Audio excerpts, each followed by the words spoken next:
जब नहीं गए और परिवार वालों को निश्चय हो गया कि हरिराम जी नहीं आएंगे, तो इनकी पत्नी, बच्चे सब घर की संपत्ति लेकर के वृंदावन आ गए। पहले तो हरिराम जी ने मना किया कि हम साथ नहीं रखेंगे, लेकिन श्री हित हरिवंश जी महाराज, गुरु जी महाराज की आज्ञा प्राप्त हुई कि इन सब को साथ में रखो, कोई नुकसान नहीं होगा, भक्ति में वृद्धि होगी, भक्ति की हानि नहीं होगी। तो फिर श्री हरिराम व्यास जी ने परिवार के सभी सदस्यों को ठाकुर जी का और संतों की सेवा बांट दिया। कहा तुम इस प्रकार सेवा करो, इस प्रकार सेवा करो। सबको सेवा विभाजित कर दिया।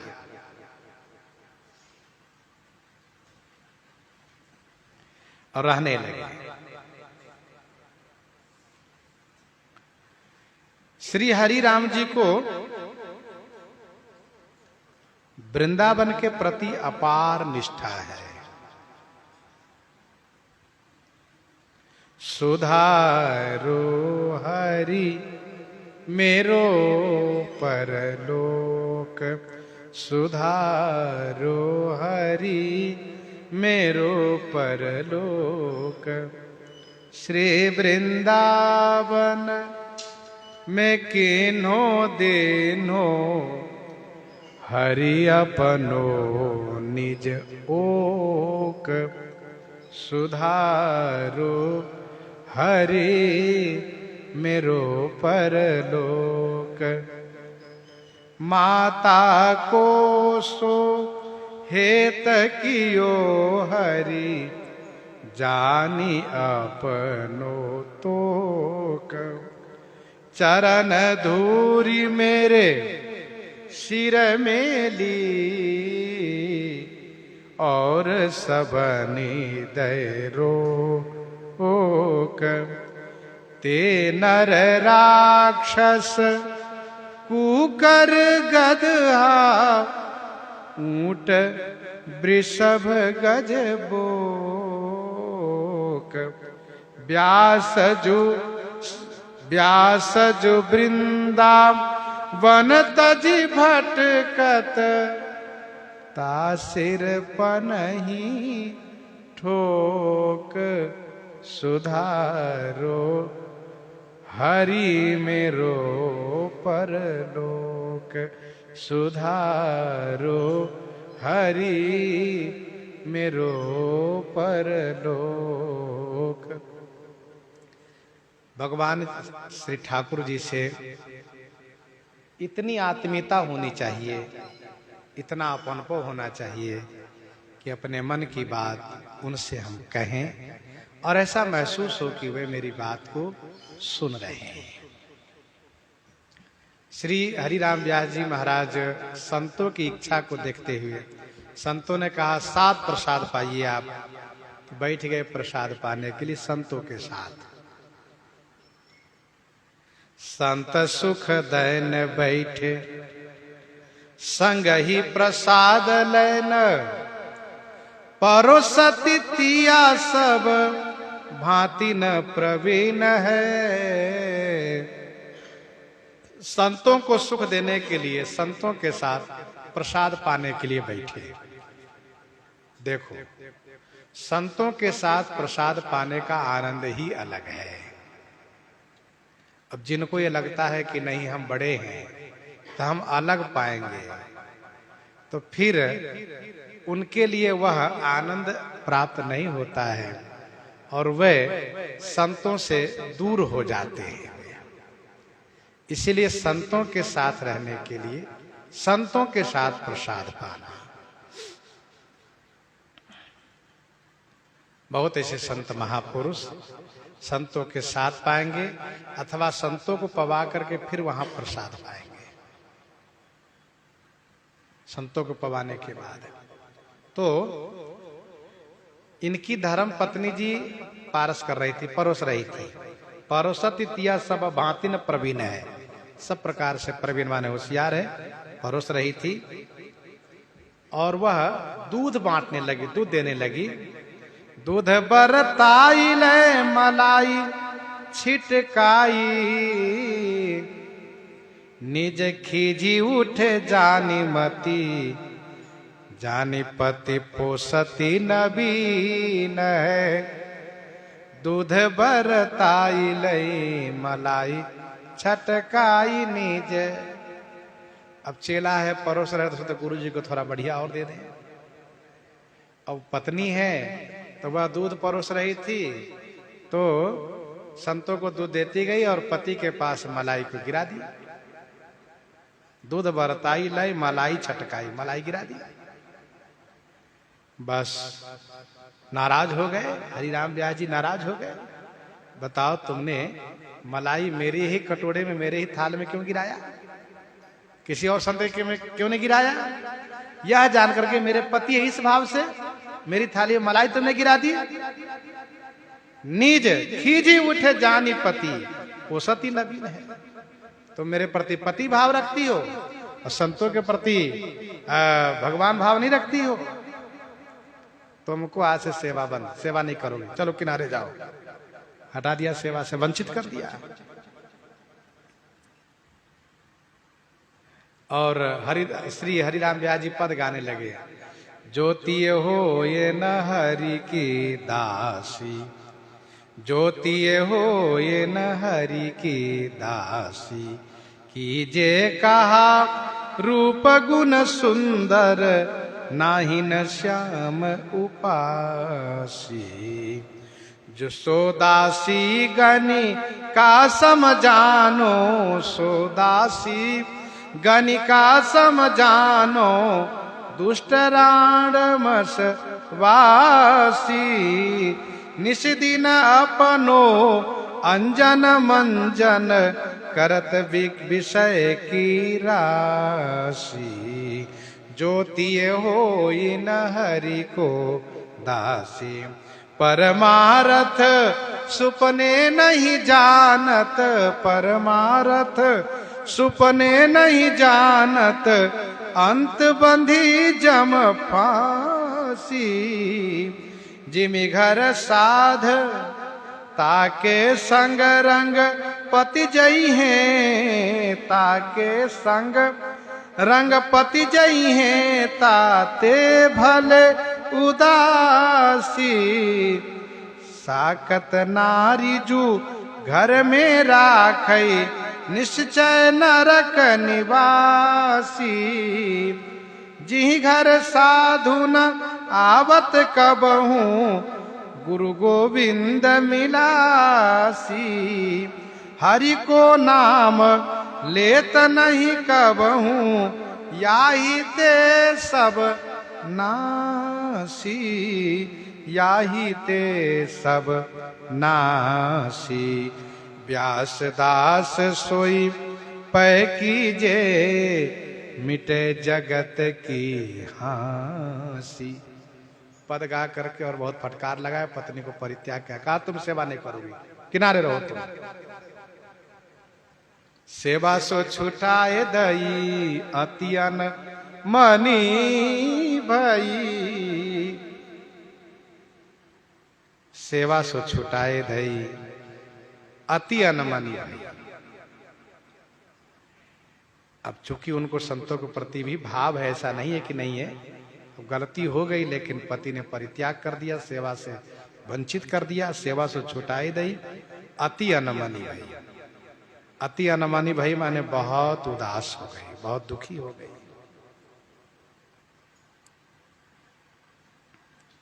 बहुत दुखी हो गई। गई भूख बीते दिन तीन, 3 दिन बीत गए, कुछ खाई पी नहीं, भोजन पानी छोड़ दिया, शरीर दुर्बल हो गया। यह देख करके साधु लोग श्री हरिराम व्यास जी को समझाए, गलती हो गई, क्षमा कर दो। संसार में किससे गलती नहीं होती, न कश्चिना पराध्यति, गलती सबसे होती है। अब वे बेचारी भोजन भी नहीं कर रही है, मर जाएगी, आप दया करो, उनको सेवा में रखो। संतों ने कहा ठीक है, एक शर्त पर उनको साधु सेवा माने देंगे। कहा कौन सा शर्त? कहा उनके पास बहुत गहने हैं। अच्छा, हरिराम जी ओरछा नरेश के राजगुरु थे, इसलिए इनकी पत्नी को पर्याप्त गहने हैं। तो हरिराम जी ब्रज के रज लगाते शरीर में, इनकी पत्नी गहने पहनती हैं, तो इनको चिढ़ होती है। तो इनको इनको मौका मिला, कहा ये बढ़िया अवसर है। इन्होंने कहा यदि अपने सभी गहने को बेच करके संतों को भंडारा कर दें, ये संतों की सेवा में आ सकती है। तो वह स्त्री वृंदावन में निवास करने से और साथ साथ ऐसे भागवत पति की संगति से बुद्धि शुद्ध हो गई है। कहा कोई बात नहीं, मेरे गहने से क्या लेना देना है। सभी गहनों को उन्होंने तुरंत बेच दिया, सभी गहनों को बेच दिया तुरंत। 20,000 रुपये मिले उस समय में और सब पैसे का भंडारा कर दिया।